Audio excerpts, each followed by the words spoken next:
সুন্দরবনবাসীর জন্য ভালো খবর, কারণ সুন্দরবনে মাস্টার প্ল্যান। সুন্দরবন বাঁচাতে নেদারল্যান্ডসের বিশেষজ্ঞদের থেকে পরামর্শ, তৈরি হবে আধুনিক বাঁধ। খরচ হবে প্রায় ৪,১০০ কোটি টাকা। বিশ্বব্যাংকের সাহায্যে শীঘ্রই এই প্রকল্প চালু হবে, জানিয়েছেন সেচমন্ত্রী মানস ভূঁইয়া। কখনো আয়লা, কখনো আমফান,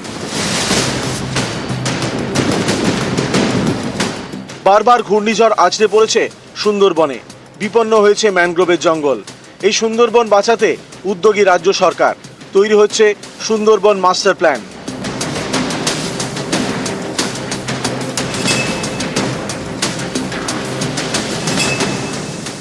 নেদারল্যান্ডসের বিশেষজ্ঞদের পরামর্শে তৈরি হবে আধুনিক বাঁধ। হাইড্রোলজি এবং সমুদ্রবিদ্যায় বিশেষজ্ঞদের থেকে পরামর্শ নিচ্ছে রাজ্য। বিশ্বব্যাংকের সাহায্যে সুন্দরবন জুড়ে আধুনিক বাঁধ দেওয়ার পরিকল্পনা।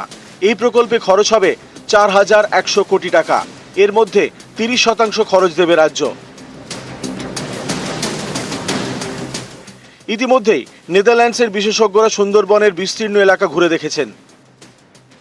মানুষের জীবন, শস্য, মৎস্য এসব চিন্তা নিয়ে আমরা নেদারল্যান্ড গভর্নমেন্টের এক্সপার্টাইজকে ইনভাইট করেছিলাম।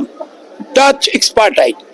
ভারতবর্ষের পৃথিবীর ইতিহাসে নেদারল্যান্ড জলজনিত সমস্যা নিয়ে কাজ করার ১ নম্বর। ওয়ার্ল্ড ব্যাংকের প্রতিনিধিরা তারাও এসে আমাদের সরকারের সঙ্গে কথা বলেছেন এবং তারাও অর্থ সাহায্য করার একটা পরিকল্পনা গ্রহণ করেছেন।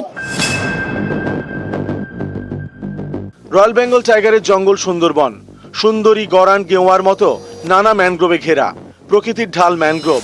সুন্দরবনের ম্যানগ্রোভ বারবার ঘূর্ণিঝড় থেকে রক্ষা করেছে কলকাতা সহ দক্ষিণবঙ্গের বিস্তীর্ণ এলাকাকে। কিন্তু বারবার ঘূর্ণিঝড়ের দাপটে বিপন্ন হয়ে পড়েছে সুন্দরবন। সরকারি তথ্য অনুযায়ী সুন্দরবনের ৫৪টি দ্বীপের মধ্যে ৩৯টি সংকটে। অনেক জায়গাতেই মাটি ধসে গিয়েছে, ভেসে গিয়েছে ম্যানগ্রোভ। বারবার ঘূর্ণিঝড়ের জেরে মাটিতে লবণের ভাগও বেড়েছে, ফলে কৃষিকাজ এবং মাছ চাষের ক্ষতি হচ্ছে। জলের স্তর উপরের দিকে উঠছে, লবণাক্ত জল বেড়ে যাচ্ছে, চাষবাস ক্ষতিগ্রস্ত, জীবন জীবিকা ক্ষতিগ্রস্ত, বাঁধগুলো ভেঙে যাচ্ছে, নদীর স্রোত পরিবর্তন করছে, ম্যানগ্রোভ অনেক নষ্ট হচ্ছে। ২০২০ সালের আমফানের দাপটে সুন্দরবনের বড় ক্ষতি হয়। সেই সুন্দরবন বাঁচাতে এবার মাস্টার প্ল্যানের উদ্যোগ রাজ্য সরকারের। নেদারল্যান্ডসের বিশেষজ্ঞদের পরামর্শে তৈরি হবে আধুনিক বাঁধ। দিল্লির সবুজ সংকেত পেলেই কাজ শুরু হবে, জানিয়েছেন সেচমন্ত্রী মানস ভূঁইয়া। আবির ঘোষাল, নিউজ ১৮ বাংলা।